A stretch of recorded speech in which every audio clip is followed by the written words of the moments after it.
हमने कल के लेक्चर में आदर से बदला ये पार्ट आधा देखा था। अब आगे का ये पार्ट लिखा है सुदर्शन जी ने। इस पार्ट में बैजू जो है वो अपने पिता को मृत्युदंड की शिक्षा होने के कारण वो अनाथ हो गया है और अपनी झोपड़ी में रोता हुआ अकेला बैठता है। तब उन्हें हरिदास जी महाराज आकर उन्हें एक आत्मविश्वास दिलाते हैं, एक भरोसा दिलाते हैं, एक अपनापन दिलाते हैं और शांति शांति बोलते हैं। बैजू हरिदास महाराज के चरण छूता है, प्रणाम करता है। यहाँ तक हमने देखा है। आगे का देखते हैं पेज नंबर 17 पर नीचे से दूसरा परिच्छेद है वो। हरिदास जी के धीरज की दीवार आंसुओं की बौछार न सह सकी और कांप कर गिर गई। हरिदास जी ने जो उनको धीरज दिया, विश्वास दिया, उसमें उनके आंसुओं की बौछार न रह सकी और वो गिर गई। उन्होंने बैजू को उठाकर गले से लगाया और कहा, मैं तुझे वह हथियार दूंगा जिससे तू अपने पिता की मौत का बदला ले सकेगा। तब बैजू को महाराज हरिदास जी ने कहा कि मैं तुझे ऐसा हथियार दूंगा, शस्त्र दूंगा कि जिससे तू तुम्हारे पिता का बदला ले सकेगा। बैजू हैरान हुआ, बैजू खुश हुआ, बैजू उछल पड़ा खुशियों के मारे कि उन्हें इतनी खुशियाँ मिली कि मैं मेरे पिताजी का बदला ले सकता हूँ। और उन्हें बैजू को हरिदास जी महाराज गाइडेंस करने वाले हैं, मार्गदर्शन करने वाले हैं। इस खुशी में वह खुश हुआ और उछल पड़ा। उसने कहा, बाबा आपने मुझे खरीद लिया है, आपने मुझे बचा लिया है, अब मैं आपका सेवक हूँ। सेवक दास, दास बनकर रहना चाहता है। कौन? बैजू। तो मानो यहाँ जो भी प्रसंग आता है उस प्रसंग को लेखक ने इस कहानी में लिया है।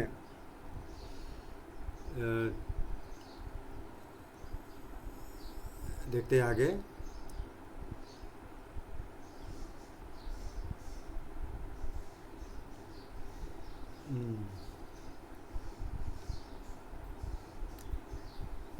आगे की पंक्ति देखिए।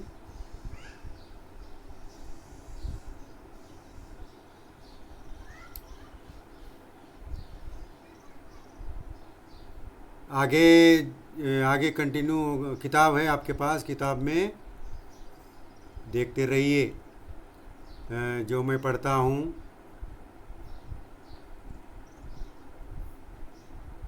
वो देखते रहिए। हरिदास जी बोलते हैं, मगर तुझे 12 बरस तक तपस्या करनी होगी, कठोर तपस्या, भयंकर तपस्या। तब तुझे मृत्युदंड तुम्हारा पिताजी को मिला, इस मृत्युदंड का आपको बदला लेना है तो तुझे 12 बरस तक तपस्या करनी होगी, कठोर तपस्या, भयंकर तपस्या। तब बैजू ने कहा, महाराज आप 12 बरस कहते हैं, मैं 12 जीवन देने को तैयार हूँ। मैं तपस्या करूँगा, मैं दुख झेलूँगा, मैं मुसीबतें उठाऊँगा। वो 12 बरस जब हरिदास जी ने कहा कि 12 बरस तपस्या करनी है, तब बैजू कहता है कि 12 जीवन देने के लिए तैयार हूँ और मैं तपस्या करूँगा, ऐसा बैजू कहता है। दुख झेलूँगा, मुसीबतें संकट पीड़ा उठाऊँगा, मैं अपने जीवन का एक एक क्षण आपको भेंट कर दूंगा, मगर क्या इसके बाद मुझे वो हथियार मिल जाएगा? कौन सा हथियार मिल जाएगा जिससे मैं अपने बाप की मौत का बदला ले सकूं? बाप की मौत का, उन्हें मृत्युदंड, उनके बाप को, उनके पिताजी को तानसेन ने राजा से कहकर मृत्युदंड की शिक्षा दी थी। तब तब बैजू कहता है कि मुझे वो ऐसा हथियार मिलना चाहिए जिससे मैं अपने पिताजी का मौत का बदला ले सकूंगा। तब हरिदास जी ने कहा हाँ मिल जाएगा। बैजू ने कहा तो मैं आज से आपका दास हूँ, दास, सेवक, नौकर। आप आज्ञा दे, मैं आपकी हर आज्ञा का सिर और सिर के साथ दिल झुकाकर पालन करूँगा। आपकी आज्ञा का दिल झुकाकर, सिर झुकाकर पालन करूँगा, नम्रता से, प्रणाम से करूँगा। आगे देखिए, ऊपर की घटना को 12 बरस बीत गए। 12 बरस तक उन्होंने हरिदास महाराज के कहने पर बैजू ने तपस्या की। जगत में बहुत से परिवर्तन हो गए, कई बस्तियां उजड़ गई, कई वन बस गए, बूढ़े मर गए, जो जवान थे उनके बाल सफ़ेद हो गए। जैसे उम्र बढ़ती है मानो, वैसे जो मानव है, मानव की भी उम्र बढ़ती है। 12 बरस जैसे दिन साल बीतते हैं, वैसे मानव के भी आयु बढ़ती है। जो जो जो जवान थे वो, उनके बाल सफ़ेद हो गए, जो बूढ़े थे वो मर गए, ऐसा मानो परिवर्तन। अब बैजू बावरा जवान था और राग विद्या में दिन ब दिन आगे बढ़ रहा था। उसके स्वर में जादू था और तान में एक आश्चर्यमयी मोहिनी थी। बैजू अब जवान हो गया, पहले 10 साल का था, अब वो 12 साल का, उन्होंने 12 साल की तपस्या की, मानो 22 साल का हो गया। अब वह राग विद्या में, वो संगीत में दिन ब दिन बढ़ रहा था। उसके स्वर में जादू था और तान में एक आश्चर्यमयी मोहिनी थी। स्वर में जादू था, बहुत अच्छी तरह गाता था वो। गाता था तो पत्थर तक पिघल जाते थे और पशु पंछी तक मुग्ध हो जाते थे। लोग सुनते थे और झूमते थे तथा वाह वाह करते थे। हवा रुक जाती थी, एक समा बंध जाता था। जब बैजू गाता था तो उनके स्वर में एक जादू था। वो बहुत, सुनने वाले को बहुत मिठास उनमें लगती है, मिठास का अनुभव होता है, आश्चर्य लगता है। तब जब वो गाता है बैजू, तब पत्थर पिघल जाते हैं और पशु पंछी तक मुग्ध हो जाते हैं। लोग सुनते थे और झूमते थे और वाह वाह प्रशंसा करते थे, वाह वाह, हवा रुक जाती थी। एक दिन हरिदास ने हंसकर कहा, वत्स, मेरे पास जो कुछ था वो मैंने तुझे दे डाला।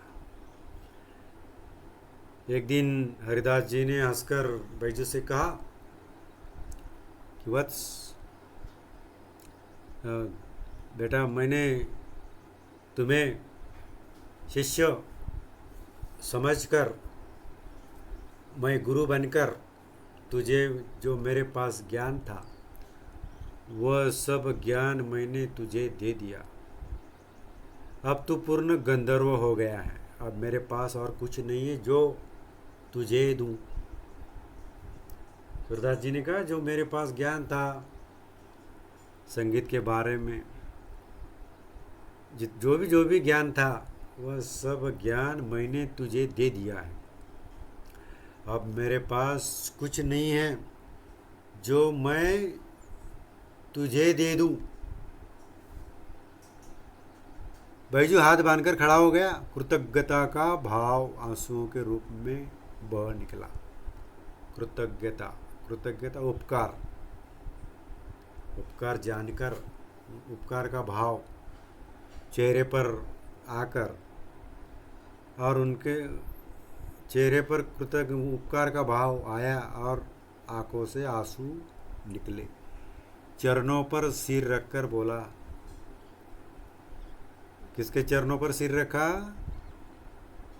हरिदास महाराज के चरणों पर सिर रखकर बोला, महाराज आपका उपकार जन्म भर सिर से न उतरेगा। हरिदास सिर हिलाकर बोले, हरिदास जी सिर हिलाकर बोले,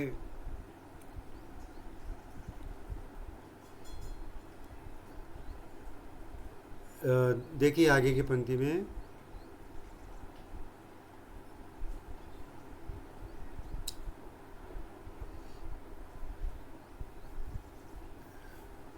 आगे की पंक्ति, जब उन्होंने जो उसके पास ज्ञान था वो सब दे दिया, बैजू हाथ बांधकर खड़ा है, कृतज्ञता का भाव व्यक्त कर रहा है, और जो जो भी ज्ञान बैजू को दिया उसका उपकार बैजू जन्म भर मानता है। हरिदास सिर हिलाकर बोले, यह नहीं बेटा, कुछ और कहो, मैं तुम्हारे मुंह से कुछ और सुनना चाहता हूँ। उपकार का तो हो गया, उपकार की बात नहीं है, तो आगे की बात तुम्हारे मुंह से सुनना चाहता हूँ बैजू, आज्ञा कीजिए। तब हरिदास जी ने कहा, तुम पहले प्रतिज्ञा करो। तब हरिदास जी ने बैजू से प्रतिज्ञा करवा ली। बैजू ने बिना सोच विचार किए कह दिया, मैं प्रतिज्ञा करता हूँ कि प्रतिज्ञा आप प्राइमरी स्कूल में पढ़ते थे उस समय में आप प्रतिज्ञा करते थे, वो आज तक है वो किताबों में पहले पेज पर। वैसे वह प्रतिज्ञा, क्यों प्रतिज्ञा तो प्रतिज्ञा होती है। हम भारत के लोग संविधान मानते हैं, भारत मेरा देश है, सभी भारतीय मेरे भाई बहन हैं, मुझे अपने देश से प्यार है, ये प्रतिज्ञा। तो हमारे देश के खिलाफ, मानो अपने देश के प्रति कोई बुराइयां न हो, प्रतिज्ञा करके हम हमारा देश हिंदुस्तान में रहकर प्रतिज्ञा का पालन करेंगे, ऐसा वो प्रतिज्ञा का महत्व है। कोई भी प्रतिज्ञा हो, तो प्राइमरी स्कूलों से आज तक वो प्रतिज्ञा का पालन करते हैं। भारत मेरा देश है, सभी भारतीय मेरे है, ऐसा ही प्रतिज्ञा। वैसे ही वह प्रतिज्ञा बैजू से हरिदास जी महाराज ने करवा ली। हरिदास ने वाक्य को पूरा किया, इस राग विद्या से किसी को हानि न पहुंचाऊंगा। तो वो प्रतिज्ञा कर ली कि मैं इस जो राग विद्या प्राप्त करूंगा उससे मैं किसी को हानि नहीं पहुंचाऊंगा। तो उस समय मानो जो ज्ञान लिया है, जो राग विद्या प्राप्त की है, उस ज्ञान से, उस विद्या से मैं किसी को हानि नहीं पहुंचाऊंगा, दुख तकलीफ नहीं पहुंचाऊंगा, ऐसी प्रतिज्ञा बैजू से हरिदास जी ने करवा दी।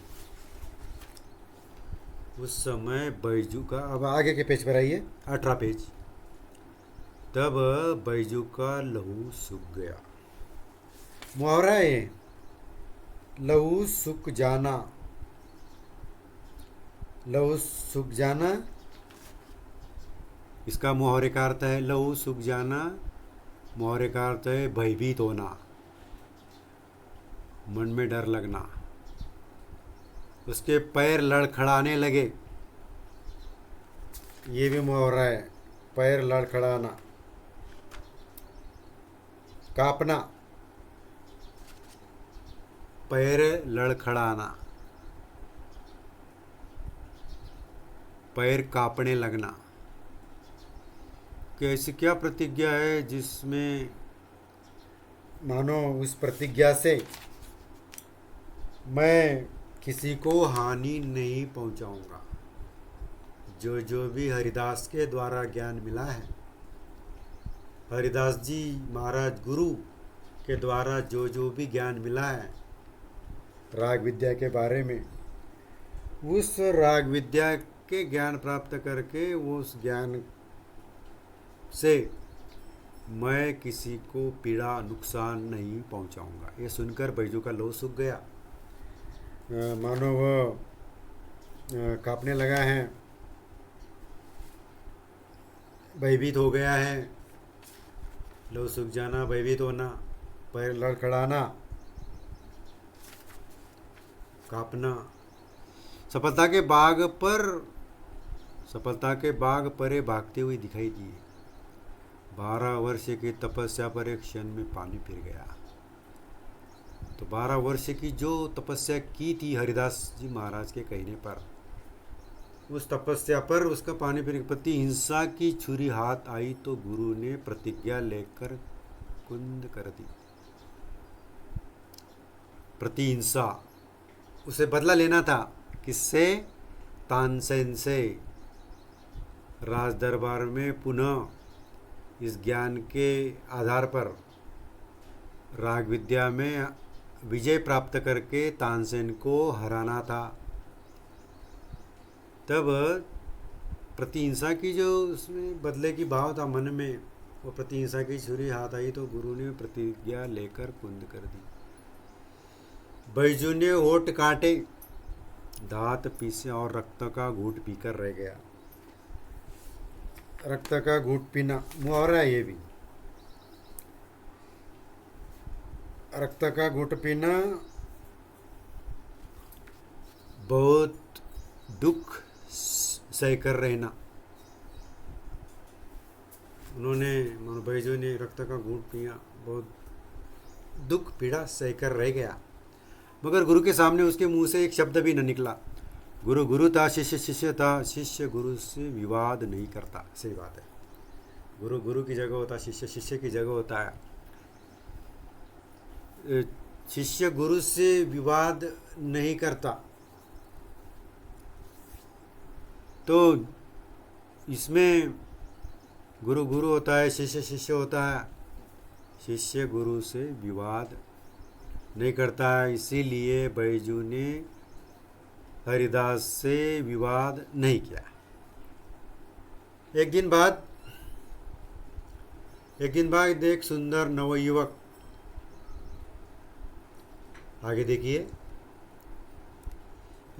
कुछ दिन बाद एक सुंदर नवयुवक साधु आगरे के बाजारों में गाता हुआ जा रहा था। लोगों ने समझा इसकी भी मौत आ गई है। वो बैजू था। जो नवयुवक था वह साधु बनकर आगरे के बाजारों में गीत गाता हुआ जा रहा था। लोगों ने समझा इसकी भी मौत आ गई है। वे उठे कि उसे नगर की रीति को सूचना दे दी। मगर निकट पहुंचने से पहले ही मुग्ध होकर अपने आप को भूल गया और किसी को साहस न हुआ ताकि उससे कुछ कहे। किसी में हिम्मत नहीं थी, साहस न था कि उससे कुछ कहे कि दम के दम में यह समाचार नगर में जंगल की आग के समान फैल गया कि एक साधु रागी आया है। वह नवयुवक साधु गली मोहल्ले में गाता हुआ चलता है, पर इसे किसी ने कहा नहीं कि तू क्यों गाता आ रहा है। पर ये जो खबर है वह सब, ये खबर सब राज्य में फैल गई कि एक साधु रागी आया है जो बाजारों में गा रहा है। सिपाहियों ने हथकड़ियाँ संभाली और पकड़ने के लिए साधु की ओर दौड़े, परंतु पास आना था कि रंग पलट गया।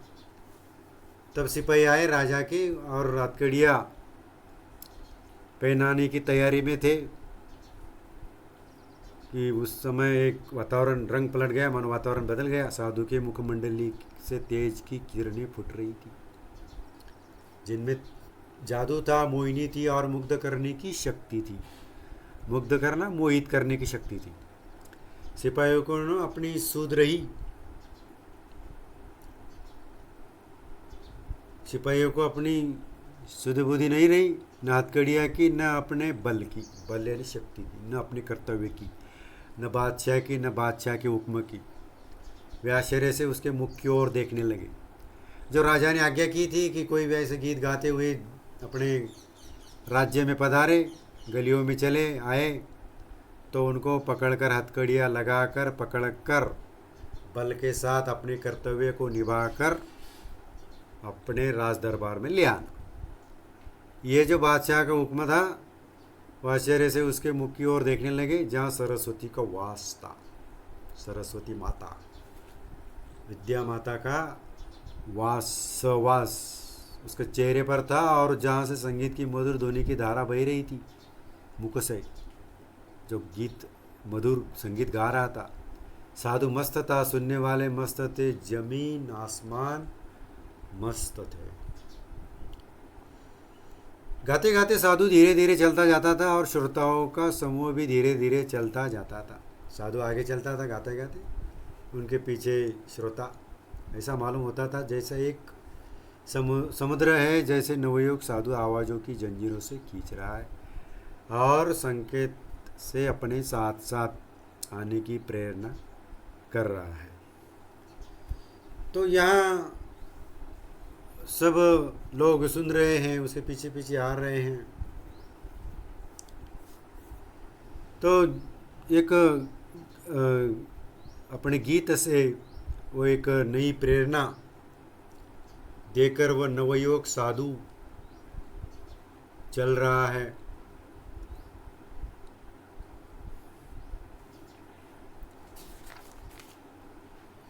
तो देखिए आगे, साधु आया है, साधु चल रहा है, मानो उसके चेहरे पर जो एक भाव है, एक उनका संगीत, एक राग विद्या गाने का जो एक अभिनय है, मानो एक भाव है, वो बहुत महत्वपूर्ण है। तो आश्चर्य से सब देख रहे थे, पर साधु मस्त था, सुनने वाले मस्त थे, श्रोताओं का समूह भी धीरे धीरे चलता जाता था।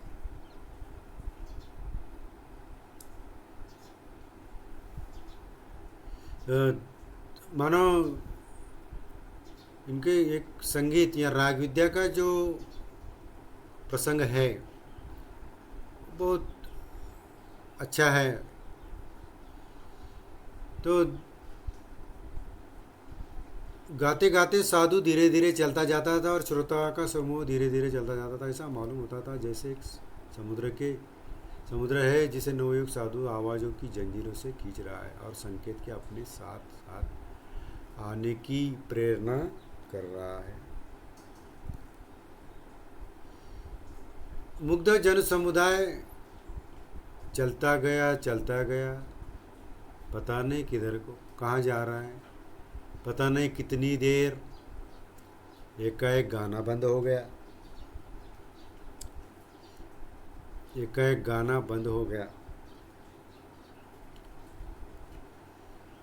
जादू का प्रभाव टूटा तो लोगों ने देखा कि वे तानसेन के महल के सामने खड़े हैं। अब तानसेन के महल के सामने खड़े हो गए।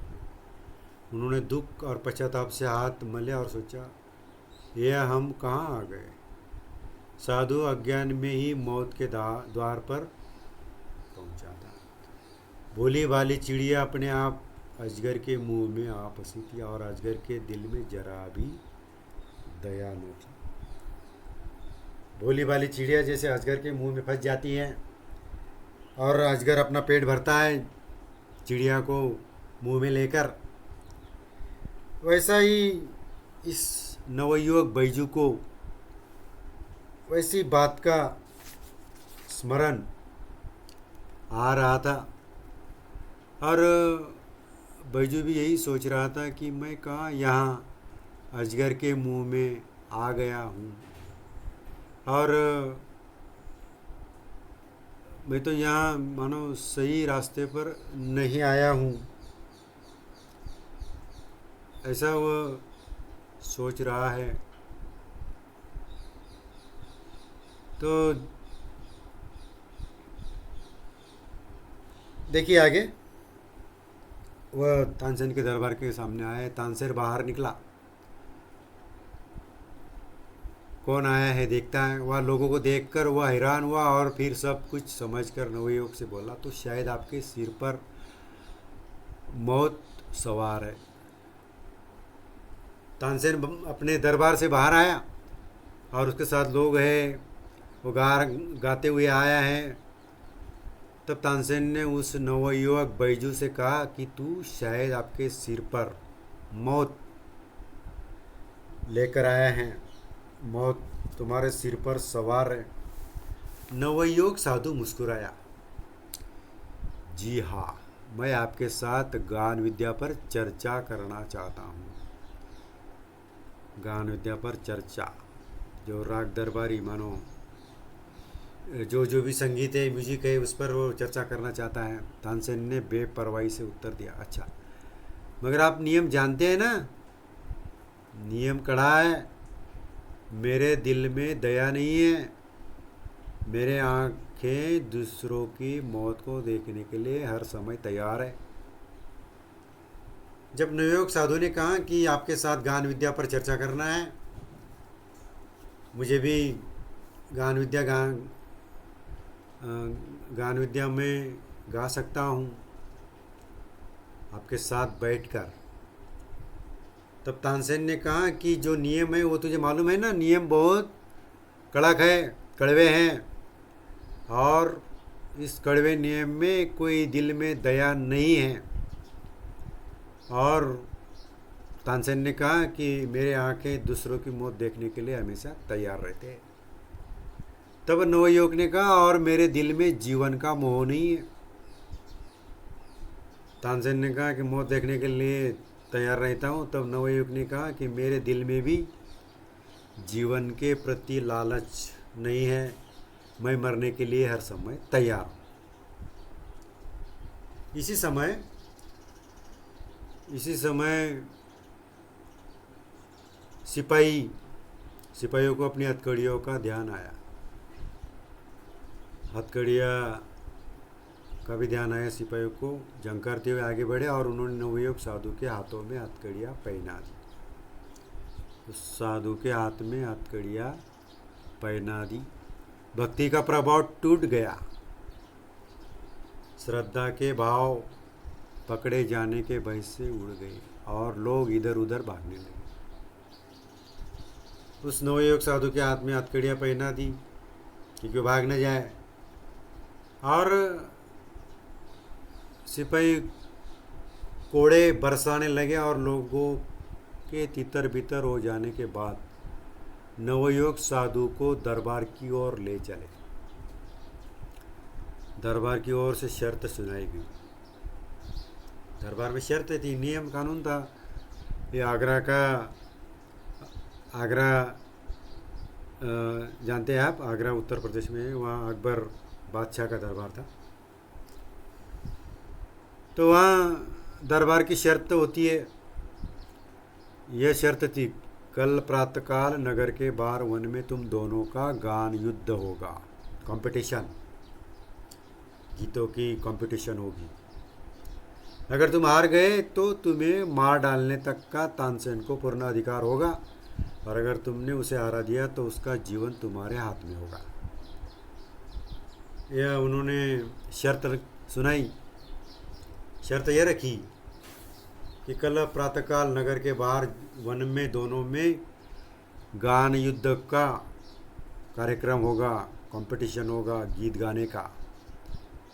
इसमें अगर वो लड़का हार गया, नवयुवक बैजू हार गया, तो तो उनको उनको मार देना,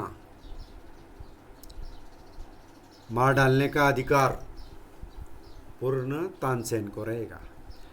और अगर उस बैजू बैजू बैजू नवयुवक ने, बैजू बावरा ने, वो बैजू नवयुवक ने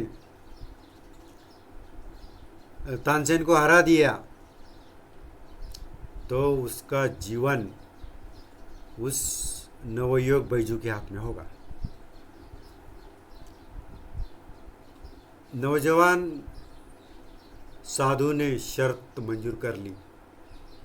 नौजवान जो साधु था बैजू, उन्होंने भी शर्त मंजूर कर ली। दरबार ने आज्ञा दी कि कल प्रातःकाल तक सिपाहियों की रक्षा में रहो। यह नौजवान साधु बैजू बावरा था। मैंने पहले ही कहा था, वो नौजवान जो था वो बैजू बावरा ही था। और उनको कहा गया कि आज्ञा दी गई कि कल प्रातःकाल तक सिपाहियों की रक्षा में रहना चाहिए। यह नौजवान जो है वो बैजू बावरा था। समझ रहे ना आप? अच्छी कहानी है। या हम रुकते हैं।